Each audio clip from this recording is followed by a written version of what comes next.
yun po, karagdagan po doon sa mga adhikain ni Madam Eliza po dito sa bayan ng Tupig.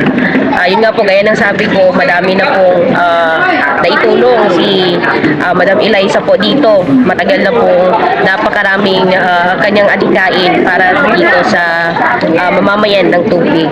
So, yun nga po, yung sabi ko po kanina na unang-una po na priority ng ating Madam Eliza ay yung sinasabi kong harmonious living, yung peace and order, at saka sunod po doon ang limo.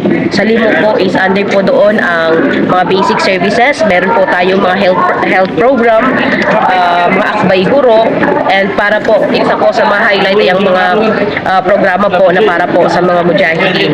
Dito po sa mga pangarap natin para sa mga mujahideen ay tinatawag po nating Riaya Mujahideen, yung mga care po or pag-nurture po sa ating mga mujahideen.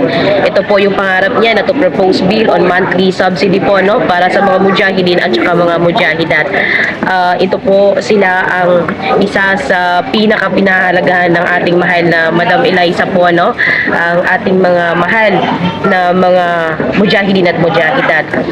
Kasabay po doon, meron pa po tayong mga gabay para sa kabataan. Isa din po ito sa pinagtitibay ng ating Madam Lady Caster na pagtibayin po ang mga kabataan dahil sila po ang sumusunod na mga leader. Sila po ang sumusunod na uupo sa mga upuan ng ating mga leader. Kasama po doon ang ating mga babae care, senior citizen at saka PWD care, at saka meron po tayong tinatawag na Open Arms Program na pinangalanan po ng ating Madam Eliza ng Tazia Assistance, at saka meron po tayong gusto po niya na magkaroon po tayo ng public cemetery. Yun po yung under sa Lead Inclusive Management Program o tinatawag niya LIMO na para sa ating mga basic services. Meron din po tayo isa sa mga adhikain po ng ating Madam Lady Caster ay tinatawag niya pong Angat Bangsamoro. Dito po yung ating economics to support fisher folks, local farmers for public market or establishment para po sa ating mga business sector.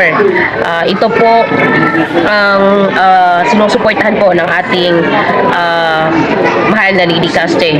Sunod po doon yung connectivity sa infrastructure program, at meron din po tayong environment program, tinatawag nating tourism sanctuary. Ito po yung pag-develop dahil dito po sa atin sa District 2, marami po ang magagandang tanawin po natin dito na kailangan lamang i-develop para maging magandang tourist spot, inshallah.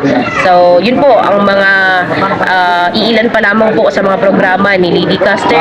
Dahil po, mas marami pa po dahil hindi pa nga po tapos di pa finalize ang kanyang political agenda, at yun po yung sabi niya na patuloy pa rin po natin kinokolekt yung mga hinayin po ng ating mga kababayan sa district. Yun lamang po, maraming salamat.